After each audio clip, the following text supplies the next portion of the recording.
começando mais uma reunião do Grupo de Estudos Pedro Pomar.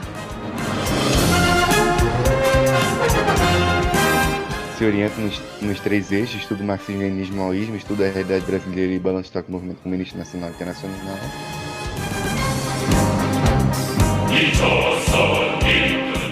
Hoje a gente vai estar estudando o texto O Partido Comunista e a Revolução Nacional Democrática, que ele fala sobre mais ou menos o período entre metade da década de 40 e até 54 e tal, quando se deu desde a União Nacional.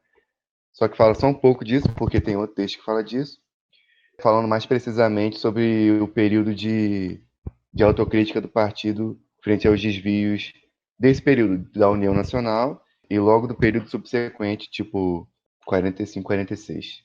Dando continuidade, né, ao nosso estudo que a gente está fazendo sobre o balanço do movimento comunista especificamente nacional, né, no atual planejamento trimestral que a gente tem, né, e dando referência ao que o texto diz no começo, que as duas tarefas fundamentais para a refundação do Partido Comunista do Brasil é estudo do marxismo-leninismo, e eu acrescento agora o maoísmo, e a integração das lutas integração dos marxistas-leninistas e maoístas nas lutas dos trabalhadores. E falando que muitas das vezes é realizado um estudo nas obras do marxismo, leninismo e maoísmo, as obras clássicas e tal, de Marx, Engels, Lenin, Stalin, Presidente Mao.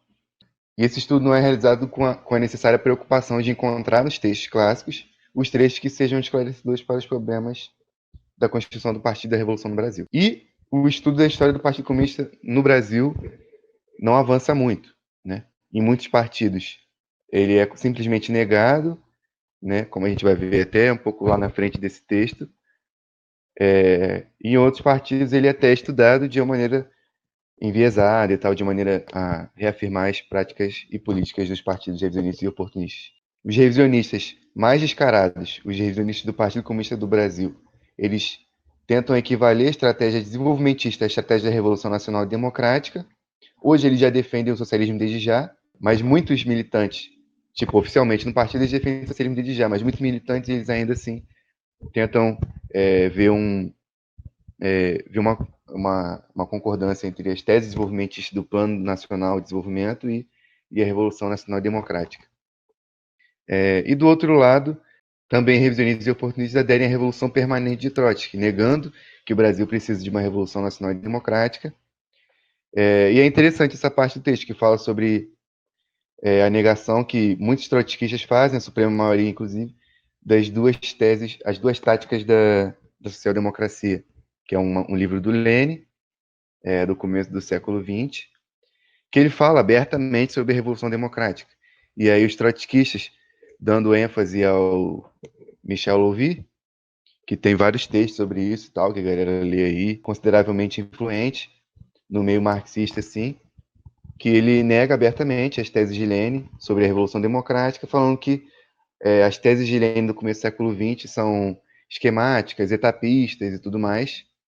E eu até fiz uma anotação aqui, breve, da fala de Lenin.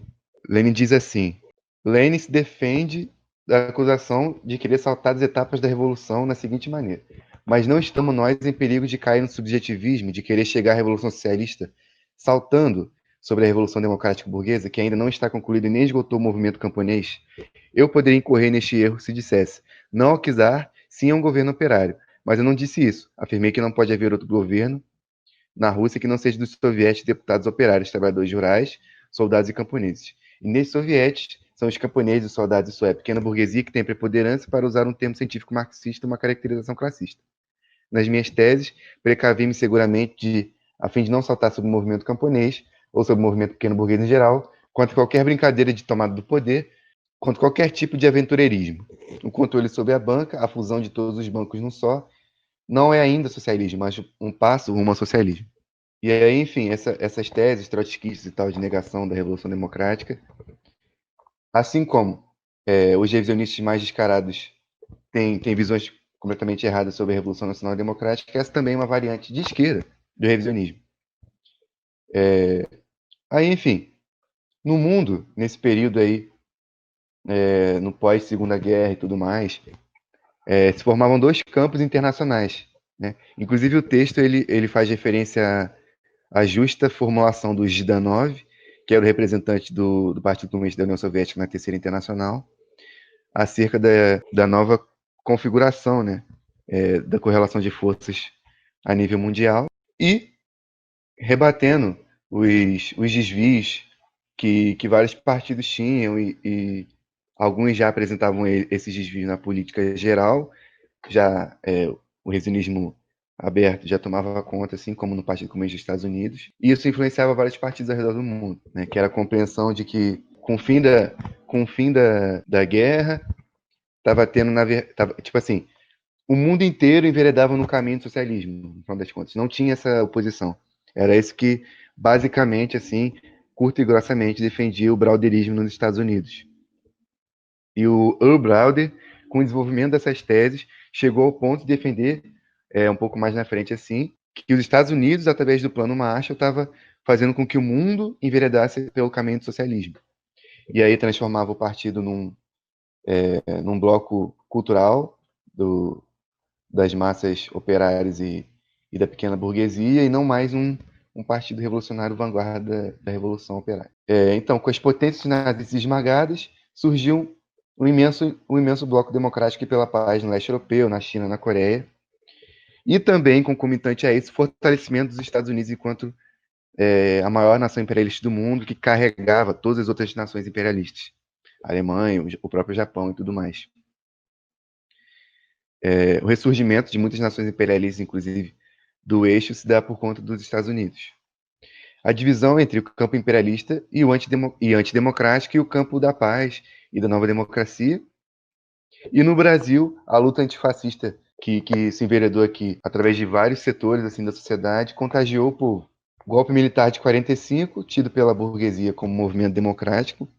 Isso é muito interessante porque ainda hoje, tipo, muitos ideólogos burgueses mesmo falam que no final das contas, a narrativa predominante, eles falam que o Brasil viveu no período, depois do golpe militar de 45 do Dutra, um período democrático, talvez inédito na história e tudo mais. Período democrático esse que destruiu as bases das liberdades democráticas, proibiu a existência do Partido Comunista e tudo mais. Então, o fato é o seguinte: o elemento ditatorial do Estado Novo já havia sido liquidado pelo levantamento popular e democrático do povo e pela liquidação militar do fascismo a nível mundial. A ação militar dos generais brasileiros e civis dos Estados Unidos visou conter esse movimento. Dutra instalou um regime policial e abertamente pró-norte-americano. O general Dutra, que na época da Segunda Guerra ele era um marechal do Brasil, que é o posto máximo quando o seu país está em guerra, a exemplo do Kim Jong-un, por exemplo, que é o marechal da Coreia. E ele era abertamente nazista, tipo, se encontrava com Hirohito, se encontrava com oficiais nazistas que vinham ao Brasil, que eram países que o Brasil estava em guerra real, eram o inimigo. Os comunistas são reprimidos na ditadura do Dutra e os integralistas são reintegrados ao exército e à marinha. Aí o texto fala sobre a justeza da União Nacional contra o fascismo, que a gente vai discutir mais pormenorizadamente em um próximo momento. Mas a justeza da União Nacional contra o fascismo, com os elementos pequeno-burgueses, os partidos democráticos e tudo mais. Porém, o direitismo do Partido Comunista, que a gente até discutiu um pouco sobre renunciar a diversos elementos fundamentais que seriam da União Nacional, como, por exemplo, a reivindicação pelas liberdades democráticas que o partido devia ter liderado, sabe? Pela liberdade de reunião, liberdade de organização e tudo mais. Tudo que era negado no Estado Novo. Então a gente fez a análise de que a política adotada pelo partido em 46 foi reformista, que o partido se concentrou na luta eleitoral e na constituinte e não conseguiu colocar uma linha justa para a Revolução Brasileira no sentido de derrubar o latifúndio, o imperialismo e tudo mais. O brauderismo, né, que eu já falei, tornando o Partido Comunista dos Estados Unidos uma mera associação política cultural. A tendência liquidacionista no seio do partido por causa do brauderismo e por causa da proibição da existência do partido. Tinha vários elementos que falavam que o partido não devia existir mais e tal. E nesse período teve um crescimento considerável do contingente de militantes do Partido Comunista no Brasil. E aí, o texto comenta um pouco sobre o revisionismo de Prestes, que a gente vai comentar mais pormenorizadamente lá naquele texto sobre a União Nacional. Mas é basicamente a luta de duas linhas que existia dentro do partido, em que o Prestes sempre enveredava pelo caminho reformista e tudo mais, de conciliação de classes e tal. Tanto nesse período de União Nacional, quanto lá atrás, nas ilusões tenentistas, quanto depois com as ilusões eleitorais, a continuação das ilusões tenentistas e o 20º Congresso e o revisionismo bolchevista. Desenvolveu uma linha revolucionária para enfrentar o perigo da colonização e do fascismo. Tendência de direita do PC da Iugoslávia, que a gente já discutiu algumas vezes aqui, sobre o fato do Tito ter parado, vamos dizer assim, a Revolução Iugoslava, não desenvolvendo ela na direção à ditadura do proletariado, fazendo a manutenção das classes pequeno-burguesas e tal, e burgueses, assim, classes proprietárias e tudo mais, principalmente proprietários de terras, médios, pequenos e tal, e não colocando a questão da coletivização da agricultura, e não colocando a questão da propriedade do povo, essas paradas. Autocrítica, partindo do informe do Zhdanov a respeito da política expansionista dos Estados Unidos e da necessidade da frente anti-imperialista. Inclusive, no Nova Cultura a gente publicou nas nossas publicações antigas, escritos do Zhdanov, e tem lá em PDF no site, quem quiser pode ler, é bem legal, então vale a pena a leitura. Ele fala muito sobre arte, sobre realismo socialista, é bem maneiro, e ele faz esse balanço do pós-guerra, que é bem maneiro. Subestimação dos camponeses, na linha do partido, política de pacifismo com o governo, união com a burguesia. União com setores progressistas, entre aspas, da burguesia.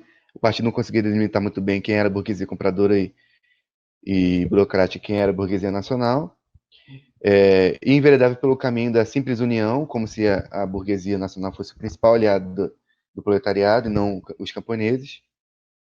E muitas vezes, quando falava em camponeses, era no sentido de enfeite. Em 49, ressalta-se o caráter de novo tipo da Revolução Democrática, e não um caráter simplesmente burguês e tal, mas liderado pelo proletariado, e que só se dará com a hegemonia do proletariado. Ininterrupto em direção ao socialismo. Né? O discurso de Prestes, que apontava para o desenvolvimento do capitalismo no Brasil, apontavam para as duas revoluções mencheviques, que é inclusive o que os trotskistas falam a respeito da Revolução Democrática. Os trotskistas dizem que a Revolução Nacional Democrática de Lenin, ela é as duas revoluções mencheviques, que é tipo assim, primeiro a gente tem que deixar a revolução seguir seu curso natural de liderança da burguesia e da pequena burguesia, e depois a gente pensa em socialismo. Basicamente é isso. Revolução democrática de novo tipo, desenvolvimento do capitalismo de Estado inevitável, porém a passagem rápida ao socialismo, que é a revolução ininterrupta, né? Essa questão que eu estava falando aí do Tito. Os Estados Unidos lançam as bases para deflagrar a colonização do Brasil já durante o período Vargas. Tinha vários elementos dentro do Estado que se dividiam na defesa dessa ou daquela potência, mas com a derrota das potências beligerantes da Segunda Guerra e o surgimento da potência mais beligerante ainda dos Estados Unidos, todos os elementos que, tipo, ficavam querendo servir essa ou aquela potência partiram para a defesa dos Estados Unidos. Elementos dentro do Estado, da burocracia, do funcionalismo público, da burguesia burocrática compradora, do Estado Maior do Brasil, do Exército. E aí teve lá a Escola Superior de Guerra, a Instrução Militar Norte-Americana, a adoção dos elementos ideológicos da doutrina militar norte-americana, de segurança nacional, que vigoram até hoje. A ditadura varguista, representada pela fração direita da burguesia nacional. Esse elemento também é um elemento interessante da análise do texto, que fala sobre qual é o elemento de classe do varguismo e tal, que é a fração direita da burguesia nacional, e o governo do Vargas, que é a fração direita da burguesia nacional, em conciliação com a burguesia burocrática compradora. Entretanto, algumas medidas econômicas fundamentais para o desenvolvimento das forças produtivas foram tomadas. nacionalizou o subsolo, se criou uma indústria siderúrgica nacional, acumulou-se reservas cambiais consideráveis, e durante os últimos meses do regime, Vargas autorizou a exploração de reservas de petróleo da Bahia e se direcionou favoravelmente à adoção de uma lei antitrust. Uma vez no governo, Dutra adotou a política mais reacionária dos latifundiários feudais. Buscou retornar à orientação agroexportadora, anterior à Revolução de 30, liquidou as reservas cambiais do Brasil, liberalizou a especulação dos bancos, tratou de facilitar por todos os meios a remessa de lucros para o exterior acima dos 8% permitidos por lei e adotou medidas de congelamento salarial. Aí acontece o histórico Acordo Militar Brasil-Estados Unidos, que basicamente o exército passou a ser um puxadinho do exército norte-americano. Hoje a gente vê meio que uma reedição desse acordo militar. O Bolsonaro, por exemplo, enviou o maior chefe do Comando Militar do Sul, que é o Comando Militar aqui do Sudeste, para servir no Exército Norte-Americano, sob o mando de um comandante norte-americano. Então, tipo, um dos maiores comandantes aí do Brasil, servindo de fato no Exército Norte-Americano, né? Poderoso movimento grevista estoura em 1953, por ocasião desse golpe, desse recrudescimento da repressão e da ditadura fascista lá. Dutra buscou esmagar a luta operária por meio da repressão policial e lutar contra a inflação com congelamento de salários. Começo dos anos 50, as lutas nacionalistas em defesa do petróleo, Vargas sanciona a lei que impõe o monopólio estatal do petróleo. Aí um elemento muito interessante da análise também, essa parte que fala sobre a cruzada democrática que toma o controle do clube militar a respeito da suposta infiltração comunista, entre aspas, e o Clube da Lanterna, que se reunia fascistas, vagabundos e donas de casas de terceira idade. E esse clube militar vigora até hoje também. Inclusive, ele é muito importante na política nacional, por mais que seja ignorado. O crescimento da luta operária e das classes progressistas e também reação fascista e pró-imperialista. O partido acabou fazendo coro com a reação fascista que queria depor Vargas, não fazendo um balanço certo sobre quais eram as contradições, quais eram os dois blocos que se colocavam dentro do Brasil, que faziam até uma expressão interna dos blocos internacionais, assim, entre os defensores da paz e da nova democracia e os defensores do imperialismo norte-americano e da ditadura. E o Vargas seguiu com a linha contraditória, com ilusões de desenvolvimento do capitalismo nacional, jamais pôs em questão o monopólio da terra e buscou conciliar com o imperialismo. Não se tratava de sustentar a linha política errônea de Vargas, mas de saber aplicar uma tática flexível para poder fazer frente à reação e ao imperialismo, podendo influir entre setores operários e democráticos que faziam parte das bases de Getúlio Vargas.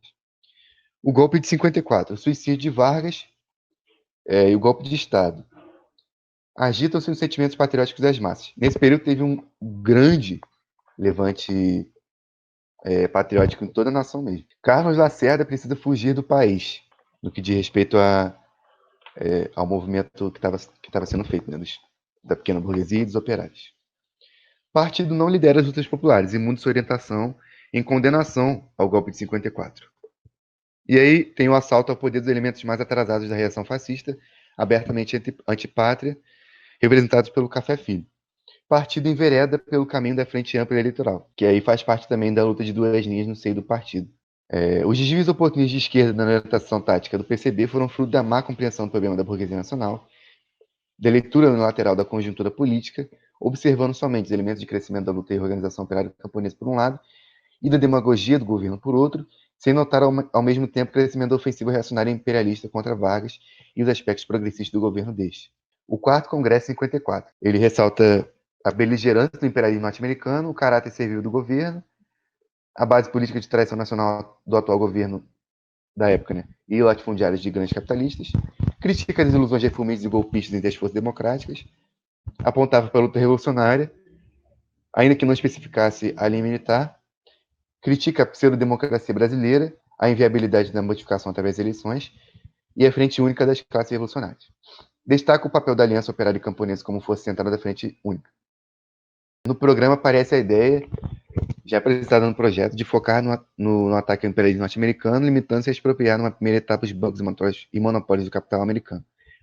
Tratava-se de um desenvolvimento da frente às teses de 49 e 50 e corresponde ao grau de fundamento de colonização americana sobre o Brasil e da necessidade de manobrar os meios as contradições interimperialistas, como ensinam as teses leninistas sobre a luta de libertação nacional. Mesmo as expropriações de grandes capitalistas brasileiros se limitariam nessa fase inicial àqueles que traíssem a pátria se aliando aos Estados Unidos. O programa prevê o estímulo ao desenvolvimento de empresas privadas no capital nacional e mesmo o estímulo aos investimentos de capitais de governos estrangeiros aliados que respeitem as leis do regime democrático popular e possam contribuir com o desenvolvimento do país. Ressalta-se, porém, que o setor estatal de caráter socialista, composto pelos atuais empresas estatais e aqueles confiscados ao imperialismo Yankee, corresponderiam ao setor principal da economia do novo regime. Lembrando também a necessidade de passagem rápida ao socialismo, coletivização da agricultura e de toda a economia, né? Planificação. Necessidade de compreender a burguesia nacional, porém ressaltar que não tem capacidade de liderança. Os camponeses como força principal da Frente Única, Aliança Operária Camponesa, e a condenação de Arruda dos elementos oportunistas que tratam da história do PCB. E ainda hoje, tipo, vários historiadores e tal, eles têm essas teses aí e até mesmo militantes dos partidos oportunistas e revisionistas, de que vários elementos, inclusive Diógenes Arruda, elementos stalinistas da burocracia e tudo mais, quando eles falavam abertamente sobre crítica e autocrítica a partir das bases e tal, tudo no sentido também de justificar a política anti-stalinista e revisionista do Prestes. Aí é isso, vou abrir para fala. Pô, eu tenho uma dúvida. Aqui dos comunicados que o Prestes manda, ele fala numa hora possibilidade de desenvolvimento não capitalista que leve diretamente ao socialismo. Isso ele tá falando do quê? Do período de nova democracia, sabe? Tipo, a Revolução Democrática Popular interrupta em direção ao socialismo, um período de nova democracia. Ele convive com elementos burgueses, tá ligado? Tipo, dentro da nação e tal. A própria reforma agrária, tipo, a própria divisão das terras, engendra também esse capitalismo de Estado e tal, sabe? Não, então ele tá falando, tipo, ainda no contexto de um movimento nacionalista aliado à burguesia nacional? Ele tá falando, tipo assim, da ditadura de todas as classes, hegemonizado pelo proletariado, né, como falou nos outros parágrafos anteriores, mas que ainda vão existir classes capitalistas, tipo pequena burguesia e tudo mais, mas que elas vão, tipo assim, vai se desenvolver um desenvolvimento que não é necessariamente tipo assim, desenvolvimentismo, tá ligado? Mas um desenvolvimento que leve ao socialismo, tipo assim, um capitalismo de Estado, vamos dizer assim, orientado para o socialismo, tá ligado? Tá, entendi. E, pô, isso é muito importante de compreensão, sabe? Que a gente estava discutindo lá no grupo sobre parada de Cuba, sobre parada de Trotsky, dos trotskistas e tal, que eles tentam, tipo assim, eles falam duas coisas contraditórias completamente, mas as pessoas não se ligam nisso, né? Eles negam que a Revolução Cubana seja uma revolução marxista-leninista, eles falam que foi uma revolução socialismo desde já, de acordo com as teses dele de revolução permanente, saca? Aí, no final das contas, eles falam que as reformas democráticas nacionais, tipo nacionalização dos monopólios, nacionalização dos bancos e dos seguros, reforma agrária e divisão das terras, que isso já é socialismo, saca? E não é, tá ligado? Isso é uma base que você monta lá para depois transitar para o socialismo. Mas, tipo, a mera nacionalização não é socialismo, tá ligado? Sim. Isso é naquele pique daquele texto que a gente leu ontem, né? Do desenvolvimento do capitalista do campo para gerar acúmulo de riqueza para poder desenvolver a indústria, tipo, um rolê desse. Sim, sim. Isso Olha aqui. desse. Tipo, querendo ou não, a reforma agrária e a Revolução Nacional Democrática, ela vai abastecer o mercado interno, tá ligado? Só que a gente tem que enveredar pelo caminho da transição rápida em direção ao socialismo e hegemonia do proletariado, né? Senão a gente incorre nos erros que tá falando no texto, que é de duas revoluções, tá ligado? Sim. E por isso exatamente que a revolução é liderada pelo proletariado. Primeiramente porque a burguesia é fraca, incipiente, ela não vai liderar uma revolução e derrubar o Estado semicolonial e o latifúndio. Segundamente que com essas duas revoluções, a tendência é restauração, tá ligado? Sim, entendi. Tem algumas horas aqui que ele cita essa aliança com a burguesia nacional, principalmente depois que o Vargas morre. se mata, né? E eu tenho mais dúvidas, assim, em termos de funcionamento dessa aliança com a burguesia nacional, tipo, o que eu sei, assim, muito superficialmente que aconteceu algo do tipo na China, né? Eu tô maluco. Não, sim, sim. Então, qual que é o propósito disso na Revolução? Isso é parte da Revolução Democrática Nacional para depois rolar socialista ou isso foi parte integrante da própria Revolução Socialista lá? Qual que é o rolê? Então, tipo, tem várias classes, tipo assim, as classes no Brasil e nos países semicoloniais no geral, elas fundamentalmente se diferem pela sua ligação maior ou menor em relação ao imperialismo, tá ligado? Sim, sim. E aí o próprio Nelson Werneck fala isso sobre quem é o povo no Brasil, texto curto assim que eu indico para todo mundo, sobre a análise das classes na sociedade brasileira. E tipo assim, ele fala, né, tem elementos da pequena burguesia mesmo e da média burguesia que eles acabam se unindo mais fortemente ao imperialismo. Esses elementos não fazem parte do povo brasileiro, não falam parte da frente única, tá ligado? Tipo assim, as três armas mágicas que o presidente Mao Tse-tung dá pra gente da Revolução. O Exército Popular, o Partido Comunista e a Frente Única. O Partido Comunista ele lidera a Frente Única e a Frente Única é de todas as classes que querem derrubar o imperialismo norte-americano, tá ligado? E o Estado semicolonial e o semifeudalismo no latifúndio. Então, tipo, basicamente tipo assim, uma aliança, entre aspas, liderada pelo proletariado, sabe? E uma Tipo, aliança que depende muito de conjuntura atual, né? De como está o contexto político da parada. Não é sempre que essa aliança é bem-vinda, ou não. mas a aliança, sinceramente, tipo, é uma aliança no sentido da luta revolucionária, tá ligado? Não é exatamente uma aliança eleitoral, tá ligado? Sim, sim, tá, entendi. É uma aliança na luta revolucionária. Tipo assim, por exemplo, o Partido Sobre os Comunista vai termos do lá, proletariado, não sobre nos termos dela, né? tipo, Entendi. o Partido Comunista vai lá, cria a Aliança Operária Camponesa, que é o germe da Guerra Popular Prolongada, e inicia a Guerra Popular Prolongada em algum lugar do país. E aí lança a Frente Única, tá ligado? Várias classes pequeno-burguesas vão adentrar na Frente Única e tal, tipo, movimentos democráticos, pelos direitos humanos, essas paradas. Tudo isso é pequena burguesia, tá ligado? E elementos, tipo, nacionais, mas que são classes capitalistas, tipo, a gente deu o exemplo lá do Moranguito, tá ligado? Foi um exemplo, tipo assim, meio que na brincadeira, mas é real, Sim, tá sim, ligado? sim. Que, tipo assim, por exemplo, lá no Maranhão tem Guaraná Jesus, que era burguesia nacional e foi monopolizado pela Coca-Cola, tá ligado? Saquei, saquei. Aí, tipo, basicamente o Partido Comunista faz a revolução, lidera a Aliança Operária Camponesa, mas as classes burguesas e tal também enveredam pelo caminho da Frente Única e tal, e a gente tem que desenvolver uma política assim para poder liderar esses movimentos assim pequeno-burgueses, tá ligado?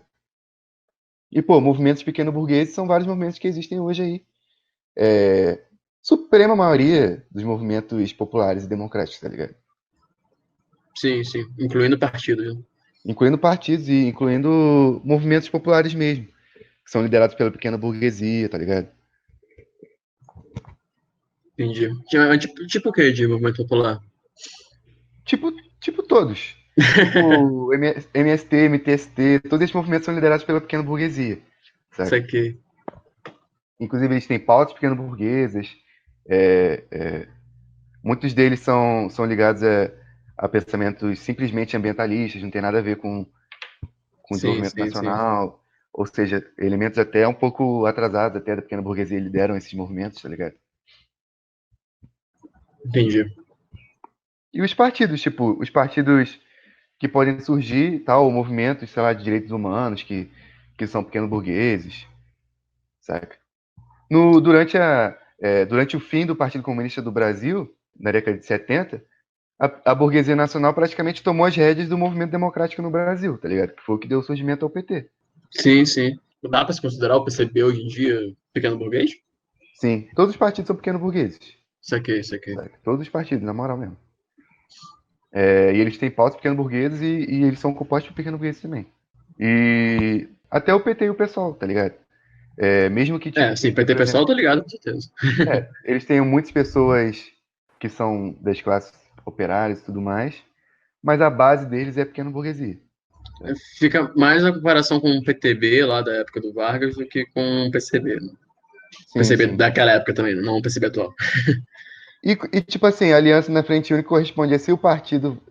A gente vai ter que desenvolver uma política acertada também, mas se tal qual organização burguesa nacional ou pequeno burguesa enveredar pelo caminho do apoio ao imperialismo ou apoio à Revolução Nacional Democrática, tá ligado? Sim, sim. Isso se deu, tipo, em todas as revoluções.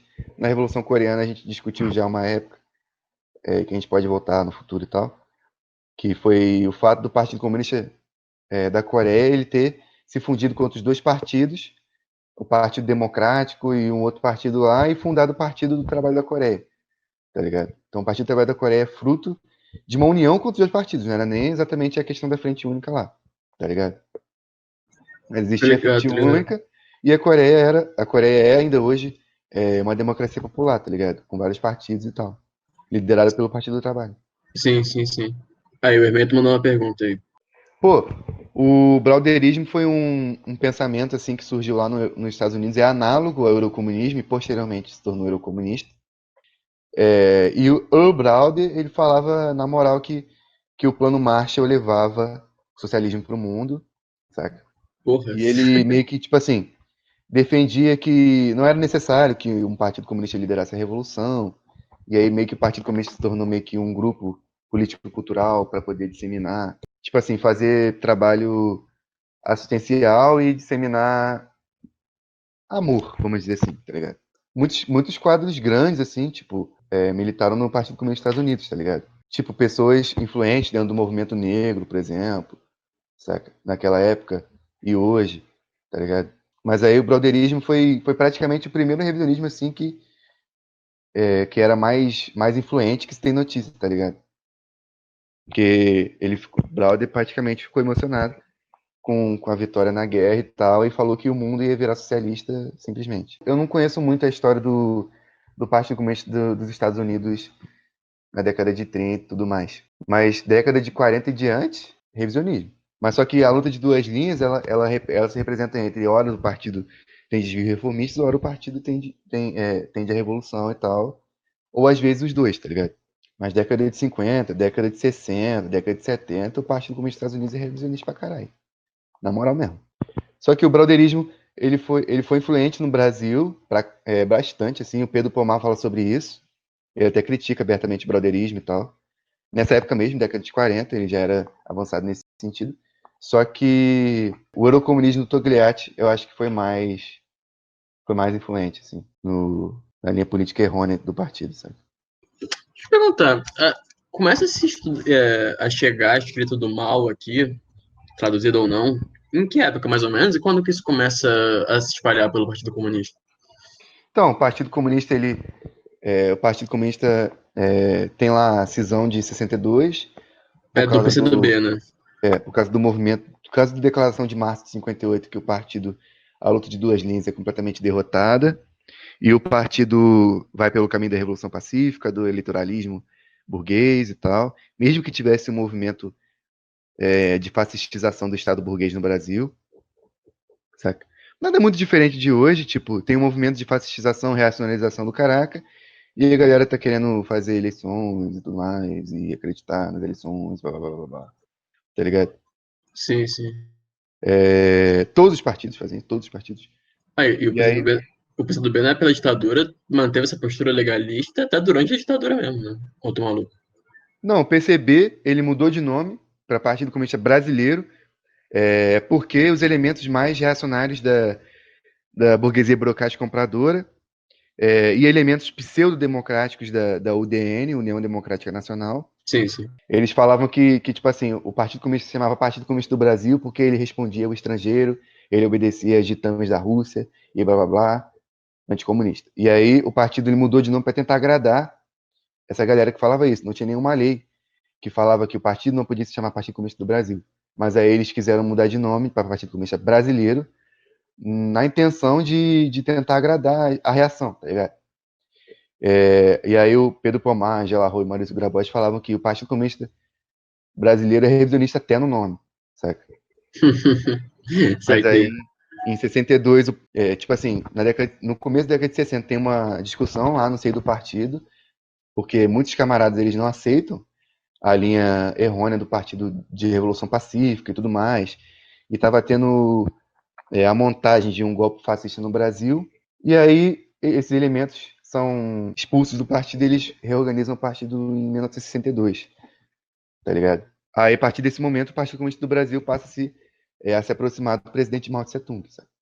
Inclusive, tipo, o Partido Comunista Revolucionário do Manuel Lisboa, ele sai do Partido Comunista do Brasil, também é uma outra dissidência que teve, porque ele achava que o Partido Comunista do Brasil não era tão maoísta. E aí ele fez uma carta meio que criticando isso e tal, falando que o Partido Comunista não se aproximava tanto das teses de Mao quanto ele gostaria e tal, quanto ele achava necessário. E aí ele criou um outro partido e tal, e foi tentar fazer uma outra luta armada lá, tá ligado? Sim, Mas sim. basicamente é nesse período assim que o partido começa a se aproximar do presidente Mao Tse Tung. Mas já durante a deflagração da Revolução Chinesa, Sim, sim. o partido já se aproxima bastante, tá ligado? Inclusive, tipo, muito da autocrítica que foi feita no Brasil foi por conta da linha chinesa, tá ligado? Da Revolução Democrática que foi acertada. Uma questão que faltou, eu acho, uma questão que faltou a assimilação nesse período de autocrítica foi a linha militar, tá ligado? Que o partido acabou ficando a reboque dessas ilusões tenentistas e tal, da pequena burguesia. Fala aí, mano. Inclusive, é muito interessante discutir sobre aquele documento do Caminhos da Luta Armada para o Brasil, que o próprio Gabriel lançou lá no grupo. Aquele documento é bom pra caramba, porque ele sintetiza bem sobre toda essa questão que envolveu o PCdoB e também essa falta de autocrítica que foi decorrente da chacina da Lapa, né? Que literalmente quando o Pedro Pomar e os outros dirigentes eles estavam sentados para debater sobre essas questões, sobre os erros e os acertos do Araguaia, eles infelizmente foram assassinados pela ditadura. Aí só ficou o Amazonas, né? E aí escambalha a coisa. Esse é o meu maior IC da história do Brasil. É, né? Meu maior IC de todos. Porque todos os. Não todos, mas a maioria dos países que houve essa ruptura, tá ligado? Com o revisionismo moderno e a reorganização dos partidos comunistas na década de 60, com exceção dos países imperialistas, eles conseguiram, tipo, continuar, né, com a guerra popular até hoje, tá ligado? Nas Filipinas, na Índia, tem uma guerra popular na Turquia também. Tipo, teve uma reorganização nos Estados Unidos do partido e teve uma reorganização também na Itália, mas acabou sendo derrotado e tal, tá ligado? Mas esse é o meu maior IC. Pô, esse rolê pós-45 do partido do PCB também é bem, bem frustrante, né, cara? Os caras vão Sim, mano. de 4 mil para 200 mil membros e, porra, não botam o bagulho pra acontecer. Sim, mano. O próprio revisionismo no PCdoB, tá ligado? O revisionismo posterior lá da questão da Lapa. Ele também é uma Sim, sobrevivência do próprio revisionismo do PCB, saca? O revisionismo que ainda vivia dentro do Partido Comunista do Brasil reorganizado, tá ligado? sim, sim, sim. Pô, e eu acho maneiro, pô, o balanço que esse texto faz acerca da necessidade que o partido tinha, que ele não realizou, de liderar a luta contra o golpe que estava sendo enveredado no Brasil, tá ligado? Do golpe do Café Filho ou do Do golpe. golpe do Café Filho, do golpe É, do né? Café Filho. Pode crer. E do golpe do Dutra também, que o partido ficou lá naquelas ilusões de Constituição e esqueceu da reação, tá ligado? Sim, sim. Ah, e nessa época do golpe do Dutra é Isso pior era, ainda, né? Porque eles e, estão tipo, isso completamente era alinhados. Né? Fala. um elemento assim, já podia estar presente na própria União Nacional, tá ligado? A eliminação, tipo, principalmente, tipo assim, o partido podia influenciar até o próprio governo dentro da União Nacional a fazer isso, que é a eliminação dos quadros abertamente nazistas que tinham dentro do exército, tá ligado? Os quadros abertamente que seguiam os ditames de potências imperialistas e tudo mais, e o inimigo, tá ligado? Sim, sim. É, o próprio Dutra igual de Monteiro, né? Sim, o chefe de polícia do Vargas, o É Filinto o Miller, Felipe Miller, né? Ou Francisco ele era Campos. nazista mesmo, saca? Tinha vários elementos Tinha. fascistas dentro do exército. Pô, Aquele movimento que teve lá daqueles vagabundos fascistas lá do clube militar, uhum. também nesse sentido, tá ligado? Sim, sim.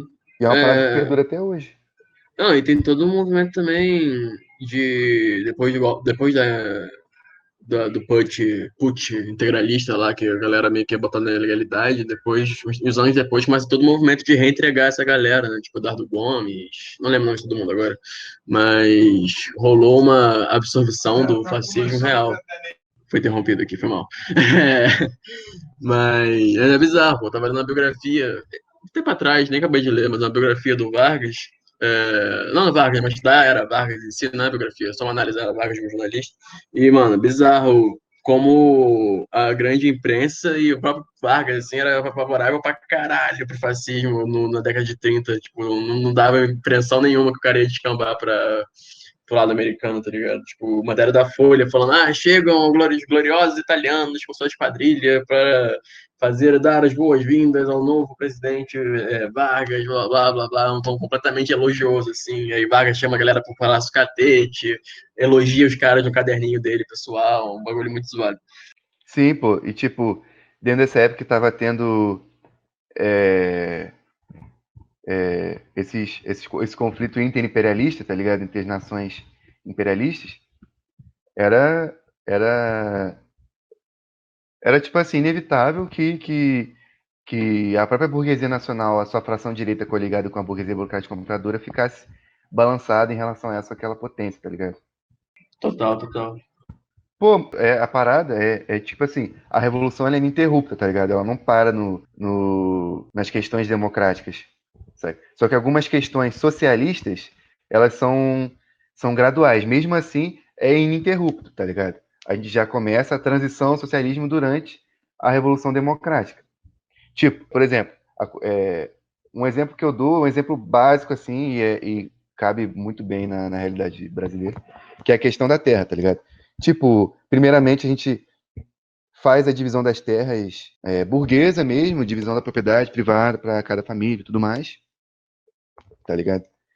Só que, pela própria limitação dessa propriedade, saca? Pela própria limitação produtiva mesmo, e pelo fato de que, no final das contas, os tratores, os adubos, todos os insumos agrícolas vão ser propriedade do Estado, e o camponês que vai ter a sua terrinha lá da sua família, ele vai necessitar desses elementos, né? A própria limitação da propriedade privada, ela engendra as bases da gente explicar para os camponeses, através de um processo, né, ideológico mesmo, quais são os benefícios de coletivizar a agricultura, tá ligado? Isso foi feito em vários países, em todos os países praticamente, quase, de nova democracia, na Europa mesmo e tal, saca? Na Alemanha, por exemplo, tinha lá os caras da Wehrmacht, que foram desapropriados e foram divididos as suas terras, e tinham três elementos que eram os coletivos agrícolas, tá ligado? Em alguns países foi mais rápido, tipo na Bulgária, que os camponeses já tinham uma cultura e tal. E eu acho que é análogo ao Brasil, assim, porque os movimentos pela terra, os movimentos agrários, eles são muito coletivistas, apesar de eles serem movimentos que engendram a propriedade privada e tal, e o capitalismo de Estado. Então, tipo, tinha três formas de coletivização. Tinha a forma mais arcaica, que era para os camponeses menos instruídos, menos desenvolvidos ideologicamente e tal.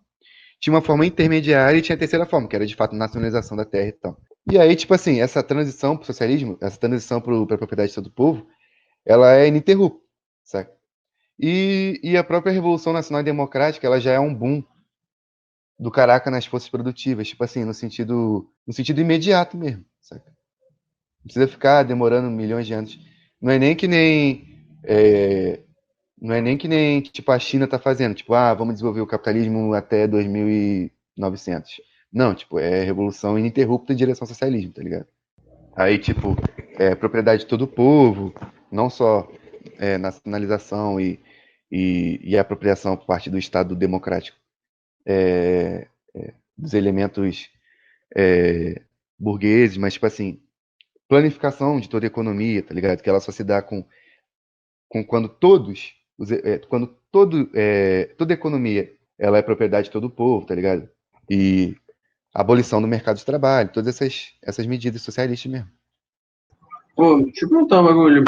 Quando o partido, o PCB, começa a virar eurocomunista, basicamente, depois do rolê dos documentos do Khrushchev e tal, quando é que rola essa transição efetiva mesmo? Foi mais ou menos na época do Khrushchev mesmo, tá ligado? O partido começou a ir pela Revolução Pacífica e tal, não sei o que lá. E, pô, o Partido Comunista da Itália era muito influente no mundo, saca? Isso aqui. Foi um pique meio de reação essa carta do Khrushchev e de uma aderência anti-stalinista meio, né? Revisionismo. Isso se manifestou aqui também da mesma forma, né? Tipo, essa pseudocrítica ao culto à personalidade e tal, todas essas teses que eram de Khrushchev mesmo, elas foram, de fato, empregadas na prática para se distanciar, de fato, da linha revolucionária, né?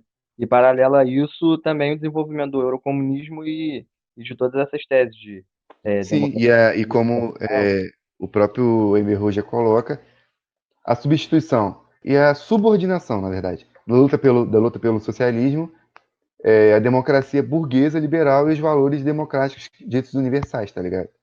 Sim, E aí sim. toda essa parada que hoje ele é muito forte dentro do movimento comunista ainda, de que as classes mais avançadas não é mais o proletariado, são as classes dos estudantes, dos professores, as classes, as novas classes trabalhadoras que surgiram agora. Tudo isso é no comunismo revisitado, tá ligado? Descomunização do comunismo. Sim, saca? E aí, tipo, as pessoas até acabam se confundindo, tá ligado? Quem é o proletariado? As pessoas acham que todo mundo que é assalariado é proletariado, tá ligado? Sendo que o proletariado é uma classe específica que tem uma organização do trabalho específica, é por isso que ela é a classe mais avançada, tá ligado? Que é o trabalho mais disciplinado, fabril e tudo mais, que é a galera mais coletivizada no sentido do trabalho da coisa. Não é definido por renda, né? É definido por divisão social do trabalho, né? Sim. E, pô, no Brasil, no movimento operário, no movimento dos trabalhadores no geral, dá pra saber quem é a classe do proletariado, tá ligado? Quem é a classe mais avançada. Sim, sim, Dá pra sim. ver claramente, tipo, a galera da Petrobras, por exemplo, e tal, sabe? E um partido pequena burguesa ainda some-se, depois que o Lula virou Lulinha Paz e Amor, sumiu do vocabulário a palavra burguesia e classe dominante. Mal se vê no discurso público, mainstream, pelo menos. Basicamente, todos os debates, né, que eram, tipo, inerentes ao movimento comunista mesmo foram, e do movimento proletário como um todo, foram suprimidos. Tipo, ninguém abordou mais sobre a contradição imperialismo-nação, sobre, enfim, sobre o latifúndio, sobre a burguesia, sobre todas as questões que versam de fato sobre a Sobre a emancipação. questão militar, a tomada do poder, as questões fundamentais, tá ligado? Cara, o Brizola e Lula mesmo, nos anos 90, eles metiam direto imperialismo, colonialismo, a classe dominante, a burguesia, blá blá blá. Isso some, cara. Some completamente depois do governo Lula. É bizarro. E o próprio PT, mano, tipo, nesse período aí de década de 80, que tipo assim, o comunismo, no geral, ele meio que perdeu bases e tal, tudo mais, tá ligado? Com o regime soviético, com o fim da União Soviética e tudo mais. E o imperialismo norte-americano se solidificou, sabe? Como o único potência mundial e tudo mais. O fim da história, todas essas paradas. A burguesia nacional no Brasil, que organizou o PT e tudo mais, eles começaram a importar as teses do Partido Democrata dos Estados Unidos, tá ligado? De valores universais da democracia, mas não só isso, de que, tipo assim, lutar contra o imperialismo era populismo. E aí, tanto os trabalhistas quanto os comunistas eram populistas. E aí, a gente tinha que seguir o socialismo democrático, tá ligado? Então, tipo, já na década de 80, eles defendiam isso, saca? Isso aqui.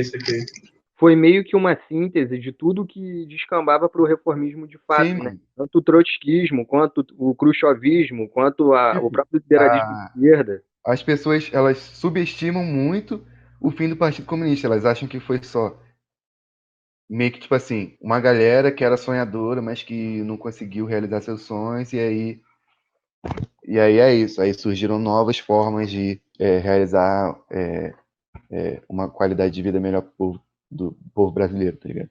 Mas não é isso. Tipo, o fim do Partido Comunista promoveu um divisionismo geral e, tipo, isso foi mundial, saca?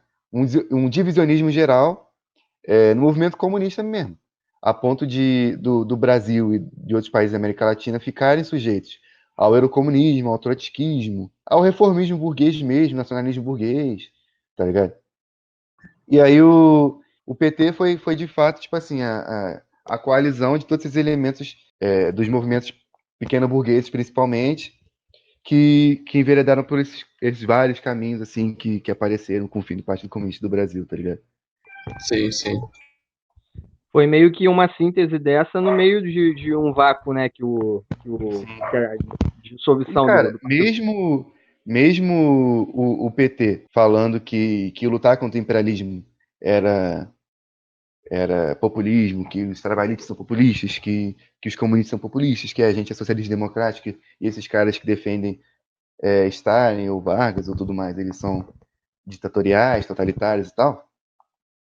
Mesmo com esse discurso, todos os partidos se coalizaram com o PT, tá ligado?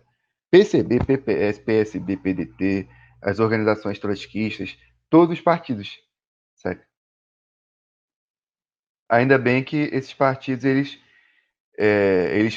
tipo assim, pelo menos nas teses deles, eles defendem, ou como falou no texto, né, Projeto Nacional de Desenvolvimento Reformista e Desenvolvimentista, ou teses trotskistas de revolução permanente, sabe? Porque facilita um pouco o nosso trabalho em relação ao que eu vejo a galera assim sofrendo aí no mundo, quando tem que fazer um embate com os revisionistas, que eles são muito mais ligados ao marxismo-leninismo em relação à imagem, tá ligado? Porque aqui no Brasil a galera só é ligada nem em relação à imagem, sabe? Porque a galera não reivindica Stalin, não reivindica mal, não reivindica nada. Exato. E aí fica naquele rolê que o Jones falou na entrevista do Caetano, né? Que, tipo, mano, né? Não adianta não reivindicar Stalin, não adianta não reivindicar Lenin, essa galera. Na hora da eleição vão comparar Haddad com Stalin, tá ligado? Não tem jeito, é uma estratégia fuleira pra cacete, né? E acaba ficando. Bota um discurso de não, isso aqui é que deu um novo respiro de vida pro socialismo, pro comunismo, mas na real, é acabar de sepultar, né? Cair no discurso neoliberal completo, né? Sim. E tipo, os partidos que tem hoje, que se dizem comunistas e tal,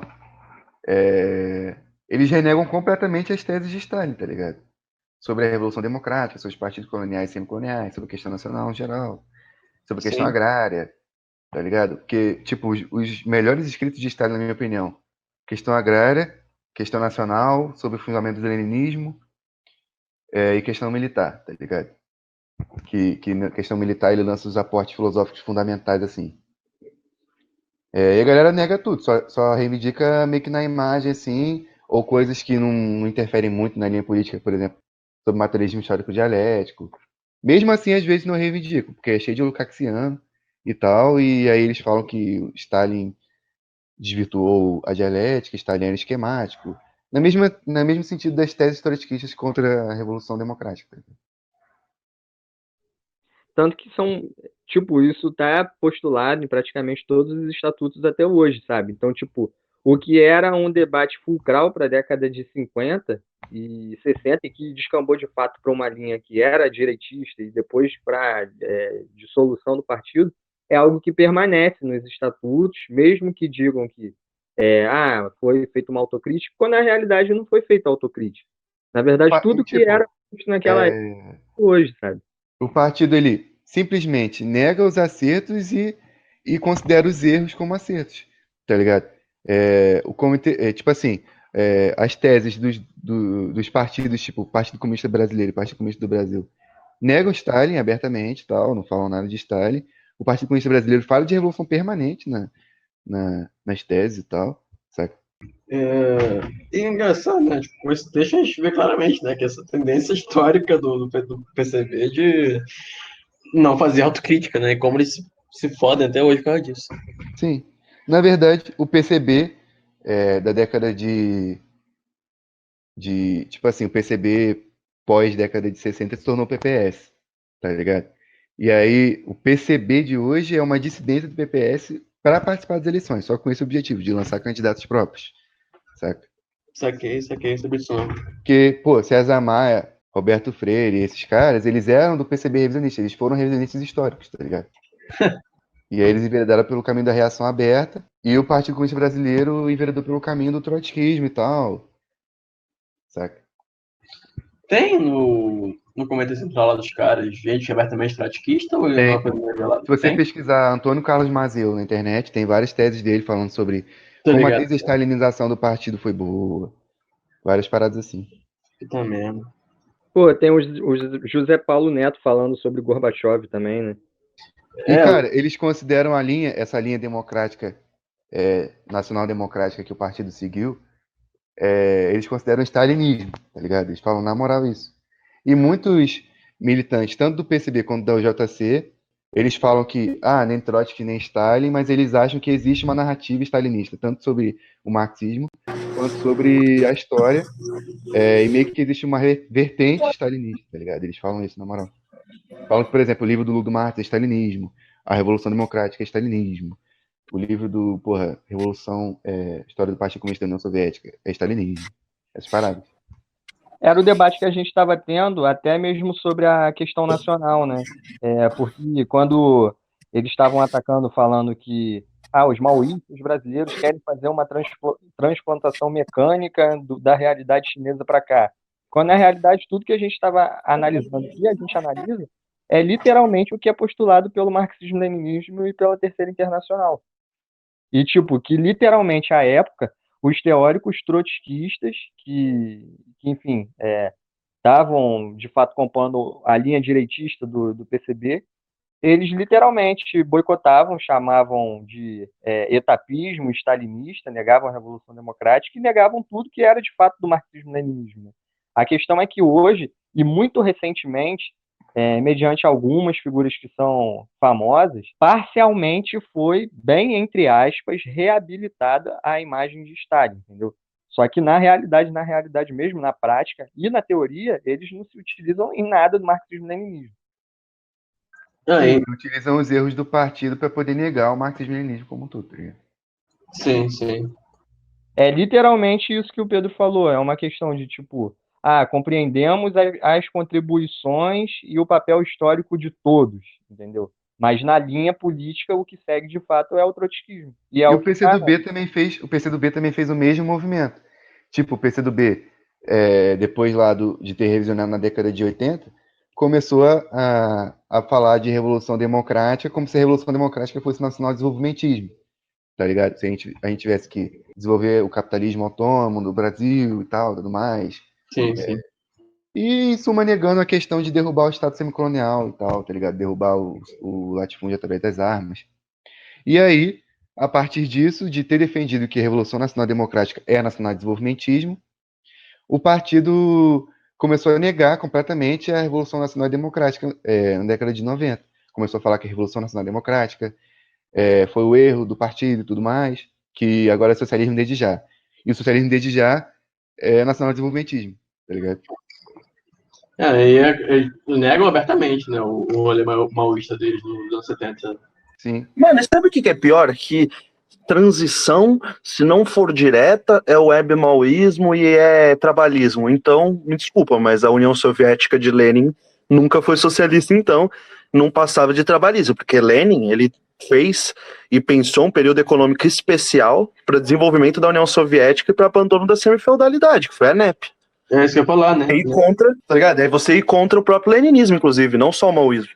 Sim, mano, a gente tava falando disso, que o Lenin fala da Revolução Democrática, nas duas táticas da social-democracia na Rússia, e a galera nega mesmo Lenin nessa parte. Fala que existe um velho Lenin e um novo Lenin e tal. Tipo aquela parada que fazem com Marx e Engels, tá ligado? Manifesto Comunista, Marx era hegeliano porque ele falou da revolução e da inevitabilidade do socialismo. Marx só não é hegeliano quando ele critica o capitalismo e tal, tá ligado? É esses pseudocortes epistemológicos que eles chamam. Sim, corte epistemológico, exatamente. Mas aí, essa questão, tipo, de misturarem de fato o que é a Revolução Democrática, que é o marxismo-leninismo, as teses principais, com o nacional-desenvolvimentismo para negá-lo, tipo, é algo que fazem até recentemente, que nem no final do texto do Jones, quando ele fala sobre a teoria da dependência. Ele literalmente trata as teses que são marxistas-leninistas como algo que seja completamente diferente do que foi postulado, como se fosse convergente com as teses que derivam do desenvolvimento desigual e combinado do Trotsky, e principalmente sobre essa galera que é da teoria da dependência, que tem um matiz trotskista, e no final ele lança essa, que tipo, a teoria da dependência é contra o desenvolvimentismo, é contra o reformismo, quando na realidade a teoria da dependência ela veio para negar o marxismo-leninismo. E é reformista. Exatamente, e é reformista. Aí ele bota a banca em todas as palavras, né? Que a TDM veio do leninismo, né? Tipo, que o Lenin falou basicamente disso. Tipo, mano. Sim, mano. Lenin usou a palavra dependência, significa que a teoria marxista de dependência que foi formulada no Brasil tá certo. Exatamente. Formulada Tipo, literalmente por pessoas dependência que é o negavam contrário o de independência. marxismo-leninismo, que chamavam de etapismo, tá Sim. ligado?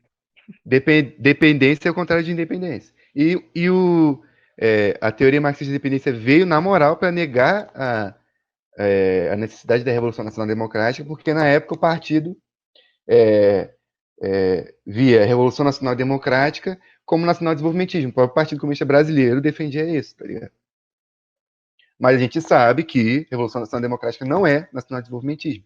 Senão todas as revoluções no mundo foram nacional-desenvolvimentistas, tá ligado? Nunca teve socialismo na história. Acho que a gente já pode encaminhar pro final. Aí, mano, posso fazer uma pergunta aí antes de vocês encaminharem? Tá ligado? Pode.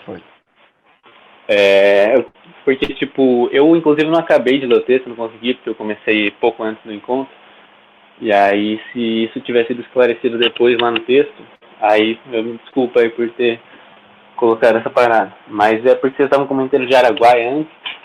E eu lembro que eu vi uma vez um documentário da Nova Democracia sobre Araguaia, em que se citava que, por exemplo, que a própria escolha geográfica da parada tinha sido equivocada, tá ligado? Pelo caráter de ser um lugar muito pouco populoso e que não seria possível estabelecer, tá ligado? Bases populares de apoio sólidas. Vocês estão ligados se teve uma autocrítica depois com relação a isso? E mesmo se houve, tipo, uma tentativa de, sei lá, de estabelecer uma outra tentativa de guerra popular no Brasil depois, tá ligado? Então, mano, teve autocrítica, mas teve a chacina da Lapa e os comunistas foram mortos, tá ligado? E aí os que ficaram vivos, liderados pelo João Amazonas, eles foram pelo caminho da simples glorificação, e não do balanço dos erros e acertos e o lançamento das bases da nova luta armada, tá ligado? Então o partido meio que caminhou no sentido de negar a luta armada mesmo. Mas essa questão da autocrítica, ela é certa, e a questão geográfica, ela realmente tinha baixa densidade populacional, e além disso não tinha tradição na luta, tipo os camponeses do Araguaia. Agora já tem, mas precisou de ter uma derrota, tá ligado? E tem outras paradas também. O partido tinha muito medo de falar sobre revolução para as massas, porque ele tinha medo de chamar a reação, e aí acabou que não solidificou as bases, teve vários outros erros. Boto fé, mano. Mas então, basicamente, eles abriram mão da revolução depois desse acontecimento, depois da chacina e tal. Sim, abriram mão da luta armada. A simples glorificação, tá ligado? E é a mesma coisa que muitos partidos fazem hoje. Tipo, eles glorificam determinadas figuras, glorificam determinados momentos, e não pegam o que é de útil pra isso, pra gente fazer a nossa luta de agora, saca?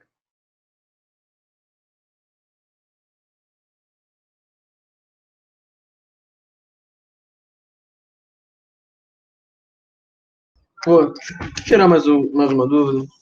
Só pra ver. Na real, só pra eu falar aqui o que eu entendi do rolê todo de hoje. Não o rolê todo, né, mas uma questão específica na minha cabeça. E se eu estiver falando besteira, vocês me corrigem.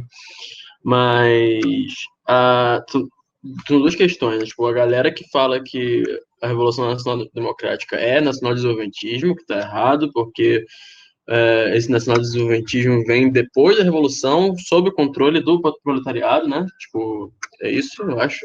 E a crítica da Revolução Democrática Nacional como etapismo, que é esse papo que a galera manda contra o maoísmo, que é completamente insano, visto o NEP, por exemplo, que o Lenin fez, né? É isso? Eu tô mais ou menos na linha correta aí? Mais ou menos. Tipo, o nacional-desenvolvimentismo é um desvio, tá tá ligado? Ele foi defendido por Prestes, por exemplo, e ele defendia o desenvolvimento de um capitalismo autônomo no Brasil. É isso basicamente o nacional-desenvolvimentismo, sabe?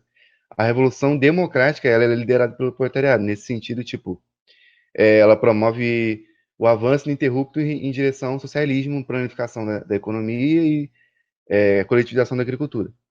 E a abolição do mercado de trabalho e tudo mais, tá ligado? Tipo, os caras, eles atacam mal porque falar que Stalin matou milhões seria anacrônico hoje em dia e tal. A gente tem vasta literatura aí, tem documentos soviéticos e tudo mais. Saca? Então eles acharam um outro bode expiatório para criticar. Esse bode expiatório é o mal. Sendo que todos os revolucionários defendem a Revolução Democrática, tá ligado? Literalmente todos, incluindo Lenin e tal. Enfim, eles não vão falar, Stalin matou milhões, ou então, tipo, pô, Stalin estava errado em tudo que ele falou, e aí eles vão lá e falam de mal, tá ligado? Fica mais simples assim.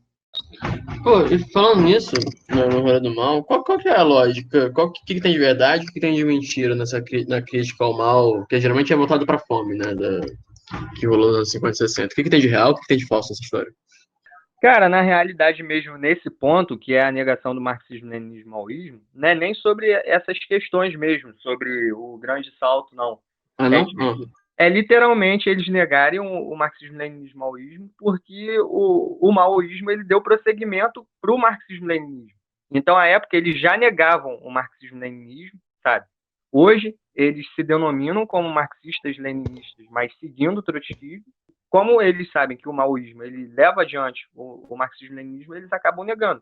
Então, é uma questão meio que oportunista mesmo, que nem o Pedro falou, né? Nenhum debate honesto sobre um balanço sobre erros e acertos do maoísmo, não.